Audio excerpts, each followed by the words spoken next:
ఓం నమో వెంకటేశయ. ఈ వీడియోలో మీరు తిరుమలలో ఉచిత దర్శనం పొందే మార్గాలను తెలుసుకుంటారు.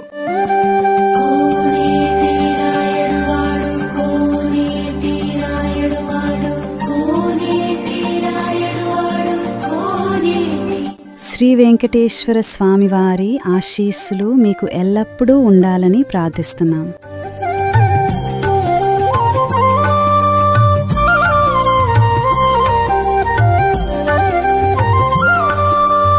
మీరు తిరుపతిలో ఇంకా ఏ విషయాన్ని తెలుసుకోవాలని ఆసక్తిగా ఎదురు చూస్తున్నారు? దయచేసి కామెంట్స్లో చెప్పండి. వచ్చే వీడియో అదే గురించి చేస్తాను.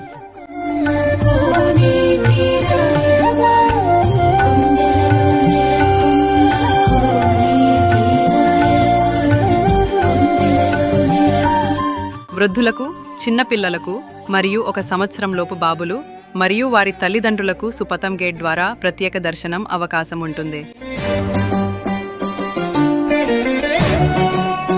శ్రీ వెంకటేశ్వర స్వామివారి ఆశీస్సులు మీకు ఎల్లప్పుడూ ఉండాలని ప్రార్థిస్తున్నాం. ఇది లడ్డూ కౌంటర్కు దారి.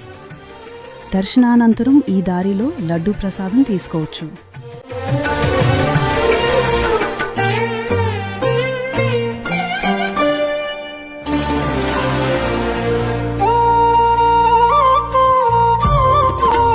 ప్రతిరోజు తిరుమలలో అన్నదానం ఉదయం 8:30 గంటలకు ప్రారంభమవుతుంది. మీరు తిరుమల దర్శనం విజయవంతంగా పూర్తి చేయాలని కోరుకుంటూ టీటీడీ శ్రీ పద్మావతి తాయా టెంపుల్ చెన్నై ఛానల్ తరఫున శ్రీ వెంకటేశ్వర స్వామి ఆశీస్సులు మీకు ఎప్పుడూ ఉండాలని ప్రార్థిస్తున్నాం. 65 సంవత్సరాలు మరియు అంతకంటే ఎక్కువ వయస్సు ఉన్న భక్తులు తిరుమలలోని సుపథం ద్వారం ద్వారా ఉచిత ప్రత్యేక దర్శనాన్ని పొందవచ్చు. ఒరిజినల్ ఆధార్ కార్డ్ లేదా వయస్సు రుజువు ఉండాలి. ప్రతి వృద్ధ భక్తుడితో ఒక సహాయకుడు ప్రవేశించవచ్చు. ఈ దర్శనానికి ఆన్లైన్ టికెట్ అవసరం లేదు. సాధారణంగా ఉదయం 7 గంటల నుంచి మధ్యాహ్నం 3 గంటల వరకు ప్రవేశం ఉంటుంది. పండుగ రోజుల్లో టైమింగ్స్ మారవచ్చు. చిన్నపిల్లలకు మరియు 1 సంవత్సరంలోపు బాబులు మరియు వారి తల్లిదండ్రులకు సుపథం గేట్ ద్వారా ప్రత్యేక దర్శనం అవకాశం ఉంటుంది.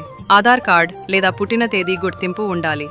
ఒక తల్లి లేదా తండ్రి 1 సంవత్సరంలోపు బాబుతో కలిసి సుపథం ద్వారం ద్వారా సులభంగా స్వామివారి దర్శనం పొందవచ్చు. 12 సంవత్సరాల లోపు పిల్లలు కూడా తల్లిదండ్రులతో కలిసి ప్రత్యేకంగా ప్రవేశించవచ్చు.